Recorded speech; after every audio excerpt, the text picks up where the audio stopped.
नमस्ते। आज हम हिंदू धर्म के 3 मुख्य प्रतीक क्या है इसके बारे में बात करेंगे। कई हिंदू हमारे हिंदू धर्म के प्रतीकों के बारे में भ्रमित है। तो हिंदू धर्म के मुख्य प्रतीक क्या है? ये प्रतीक या चिन्ह या सिंबल के क्या मीनिंग है? आइए इसके बारे में जानते हैं।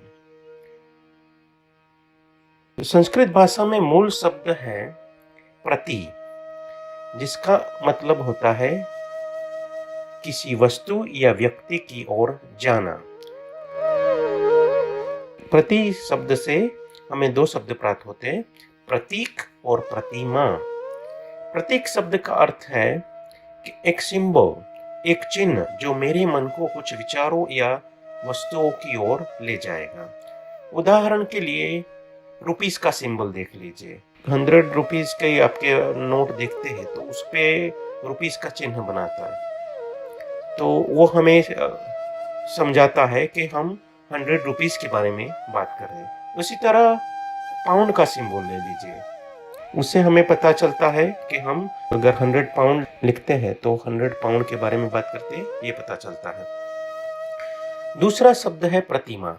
प्रतिमा का अर्थ है एक छवि या मूर्ति जो हमें उस व्यक्ति या भगवान के बारे में सोचने के लिए प्रेरित करती है। स्वामी विवेकानंद की मूर्ति हमें उनके बारे में सोचने के लिए प्रेरित करती है। उसी तरह माँ सरस्वती की मूर्ति हमें ज्ञान की देवी सरस्वती के बारे में सोचने के लिए प्रेरित करती है। इनको प्रतिमा भी कहते हैं। तो हिंदू धर्म में के सबसे लोकप्रिय प्रतीक कौन से है, आज ये देखते हैं। पहला प्रतीक है ओम। ओम का सिंबल एक बहुत ही अद्भुत अनोखा प्रतीक है। यह केवल चित्रात्मक नहीं है, आप देख सकते हैं कि यह कैसा दिखता है। यह एक ध्वनि भी है, वो आंखों के साथ साथ आपके कानों को भी शामिल करता है। इसलिए जब आप ओम को देखते हैं और सुनते हैं तो आप उससे अधिक जोड़ते हैं। हमारे ऋषि मुनियों ने हमारे जो श्लोक्स मंत्र है उसमें पहले ओम का उच्चारण होता है। कैसे उच्चारण होता है? ओम। तो ये ओम प्रतीक की उत्पत्ति कैसे हुई, आइए ये जानते हैं।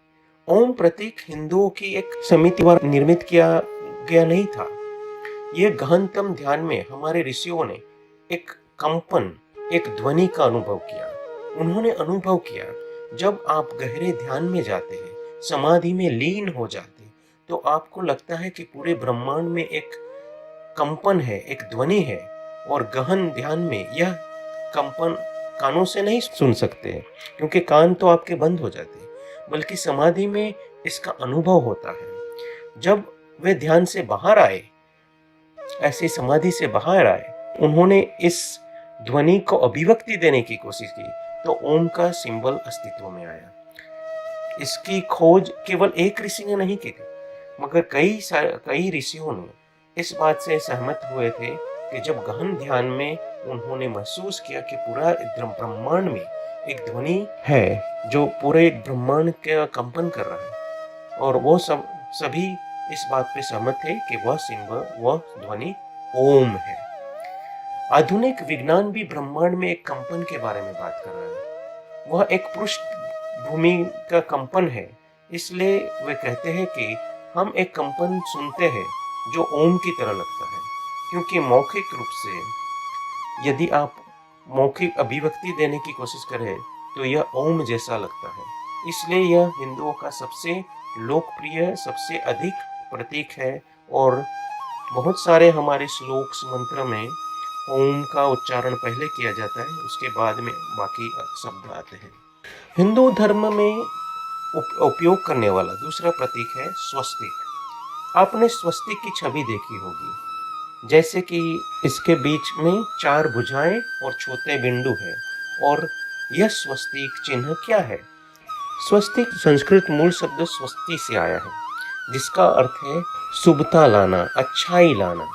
स्वस्तिक अच्छाई और शुभता लाता है।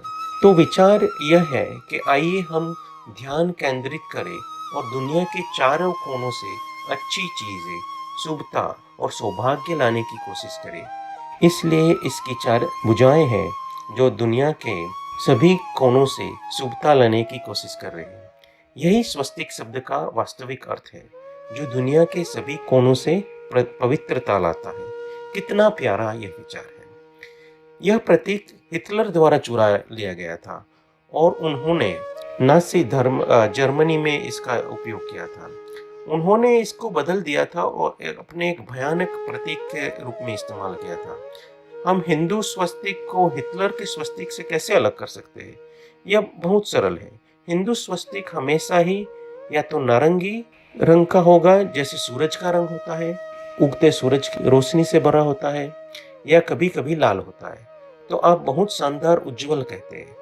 तो हिंदू स्वस्तिक हमेशा चमकीला नारंगी या लाल है। जो हिटलर के द्वारा प्रतीक उपयोग किया गया था, वो एक मोटा प्रतीक है, वो काला है, और इस तरह आप उन्हें अलग कर सकते हैं, क्योंकि उन्होंने इस प्रतीक के तहत कुछ बहुत ही बुरे काम किए। इसे बुरा माना जाता है। स्वस्तिक शब्द का वास्तविक अर्थ है दुनिया के सभी कोनों से पवित्रता, अच्छाई और सुखता लाना। तो यह स्वस्तिक शब्द का मूल अर्थ। आपको इसे समझना चाहिए और दूसरों के साथ इस पर चर्चा करें। तीसरा लोकप्रिय प्रतीक है कमल का प्रतीक। कमल हर मंदिर में देखा जाता है, जिसमें देवी देवता कमल धारण किए हुए हैं या कमल पर बैठे हुए, कमल पर खड़े हैं। कमल क्यों दिखाया जाता है? इसका कारण बहुत दिलचस्प है।